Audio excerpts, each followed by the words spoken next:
미 공군은 현재 조종사가 떠나는 것을 막기 위해 고군분투하고 있으며 현역을 유지하기로 결정한 군인들에게 연간 5만 달러, 우리 돈 약 6,500만 원의 보너스를 제공하고 있습니다.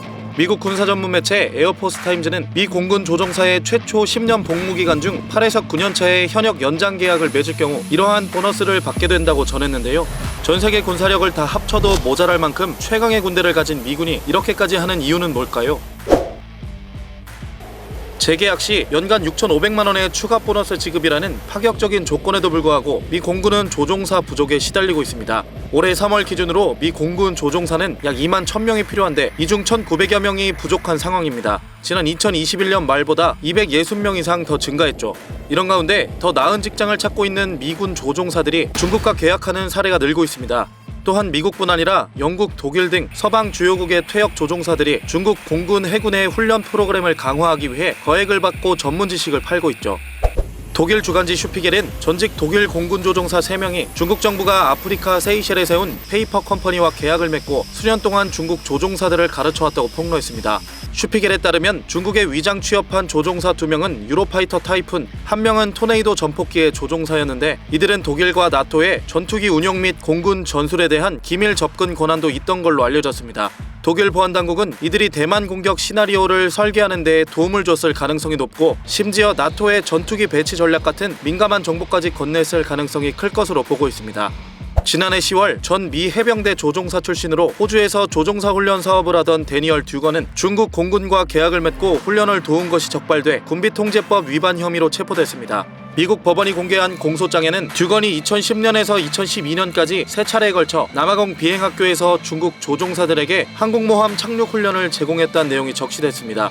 최근 10년 새 항모 전력을 크게 상승시킨 중국군에 항모 착륙 훈련을 제공했다는 것은 대만이나 미국을 상대로 작전을 수월하게 할 수 있도록 돕는 행위로 볼 수 있습니다. 영국에서도 비슷한 일이 있었는데요. 영국 국방부는 지난해 10월 30명 이상의 전직 군 조종사들이 거액을 받고 중국 조종사들에게 전문 지식을 전수했다는 사실을 인지했습니다. 중국행을 택한 조종사들은 유로파이터 타이푼, 토네이도, 해리어, 제규어 등 운영할 수 있는 기종도 다양했고 실전 경력을 가진 사람도 있었습니다. 영국 정보부는 전직 군 조종사들에게 중국군을 위해 일하지 말라고 경고하는 경보를 발령했고 이 같은 행위는 범죄로 다스릴 수 있도록 법 개정을 추진하고 있습니다. 또한 프랑스 일간 르 피가로는 중국 정부가 항공모함 상륙을 위해 숙련된 프랑스인 강사를 적극적으로 찾고 있다고 주장했는데 프랑스 해군의 샤를드골급 항모에서 근무했던 전직 슈페르 예탕다르 조종사의 예를 들었습니다. 서방 조종사들이 중국군에 넘어가는 이유는 대부분 돈 때문입니다. 인도 정치안보 전문 매체 유라시아 타임스는 8일 한 서방 관리의 말을 인용해 돈은 강력한 동기부여가 된다라며 조종사들이 중국을 돕는 대가로 받는 돈은 약 27만 달러, 우리 돈 3억 5천만 원에 달한다고 보도했습니다.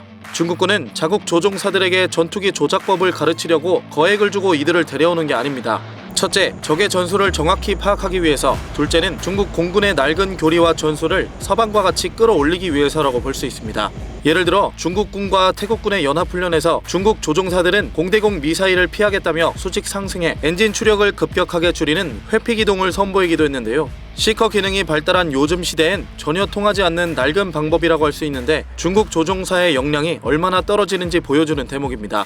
중국 공군의 탄생과 현대화를 도운 러시아군 조종사들 역시 최근까지 목표물에 저고도로 다가가 폭탄을 투하한 후 플레어를 뿌리며 지드공 미사일을 피하는 제2차 세계대전 때나 볼 법한 전술을 그대로 사용하고 있죠. 서방의 전직 조종사들이 중국군에게 항공기 전개는 어떤 식으로 하는지, 편대 운용은 어떻게 하는지 등을 가르친다면 대만을 노리는 중국에겐 그야말로 큰 힘이 될 수 있습니다. 이 때문에 중국의 조종사 고용은 지금도 계속되고 있으며 서방은 중국 공군의 교관 역할을 하고 있는 베테랑들의 숫자가 몇 명이나 될지 추정도 못하는 실정입니다.